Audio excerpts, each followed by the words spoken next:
Assalamualaikum warahmatullahi wabarakatuh. Saya Gisa Nur Maulidia. Di sini saya akan menjelaskan soal dari ujian akhir semester saya. Di sini ada beberapa materi ringkasan. Yang pertama saya akan menjelaskan apa pengertian Fuji Tsukamoto, yang kedua ada Fuji Mamdani, yang ketiga Fuji Sugeno, dan yang terakhir adalah saya akan membahas soal dengan metode Fuji Tsukamoto. Yang pertama adalah Fuji Tsukamoto. Apa sih itu Fuji Tsukamoto? Yaitu saat proses evaluasi aturan dalam mesin inferensi, metode Fuji Tsukamoto menggunakan fitur aplikasi MIN untuk mendapatkan nilai A predikat. Tipe-tipe rulang ada A1, A2, A3, dan sampai A seterusnya. Masing-masing nilai A predikat digunakan untuk menghitung hasil referensi secara tegas scripts masing-masing rules Z1, Z2, Z3, dan seterusnya.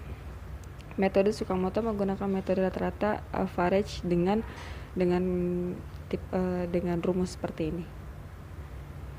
Dan yang selanjutnya pengertian dari Fuji Mamdani. Fuji Mamdani sama dengan Fuji Sugeno, hampir mirip ya. Hanya saja output atau konsekuen tidak berupa himpunan fuji, melainkan berupa konstan atau persamaan linear. Ada dua model metode Sugeno, yaitu model Fuji Sugeno orde 0 dan model Fuji Sugeno orde 1.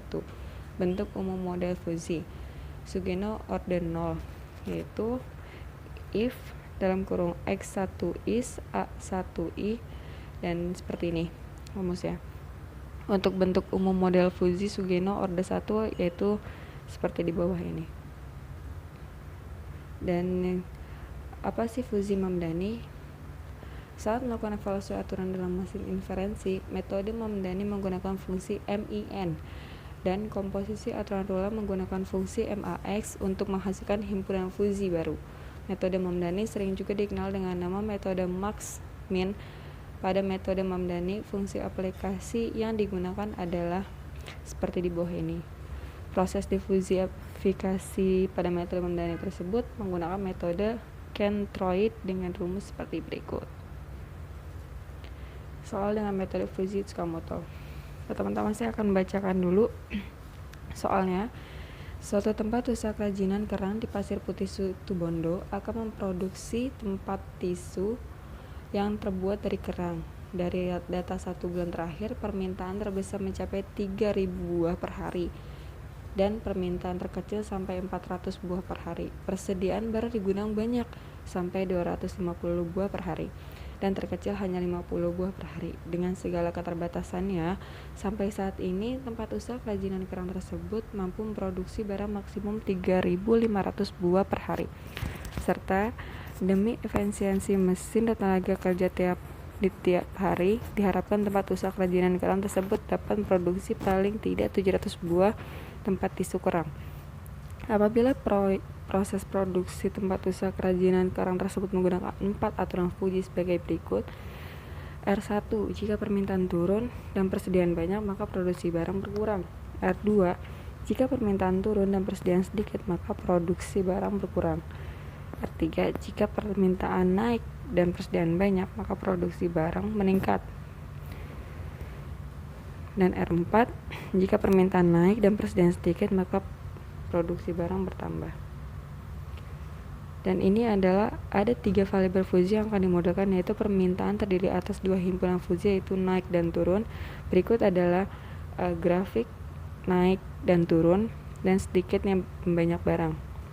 Yang sebelah kiri adalah tabel permintaan dan sebelah kanan adalah tabel persediaan. Gambar 1 yang sebelah kiri, fungsi anggota variabel permintaan pada contoh persediaan terdiri atas 2 himpunan Fuji, yaitu sedikit dan banyak. Gambar 2 tadi adalah fungsi anggota persediaan pada contoh seperti berikut. Kita bisa mencari nilai keanggotaannya. Dan ini sebelah kanan, tabel kanan adalah tabel produksinya. Produksi barang terdiri atas 2 himpunan Fuji, yaitu berkurang dan bertambah. Gambar 3, fungsi keanggotaan variabel produksi barang pada contoh sebagai berikut. Sekarang kita cari nilai Z untuk setiap aturan dengan menggunakan fungsi NIM. Pada aplikasi, fungsi implikasi R1 jika permintaan turun dan persediaan banyak, maka produksi berkurang. Seperti yang kita lihat di sebelah kanan sini. Nah, R2, jika permintaan turun dan persediaan sedikit, maka produksi barang berkurang. Dihitung seperti ini. Dilihat dari himpunan barang berkurang. R3, jika permintaan naik dan persediaan banyak, maka produksi barang meningkat. Ini.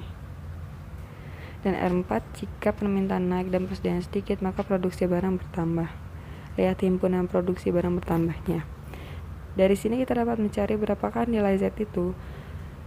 Kesimpulannya hasil dari soal tadi, jadi jumlah tempat tisu kerang yang harus diproduksi sebanyak 2.370 buah. Ya. Mungkin itu saja yang bisa saya sampaikan. Kurangnya saya mohon maaf. Assalamualaikum warahmatullahi wabarakatuh.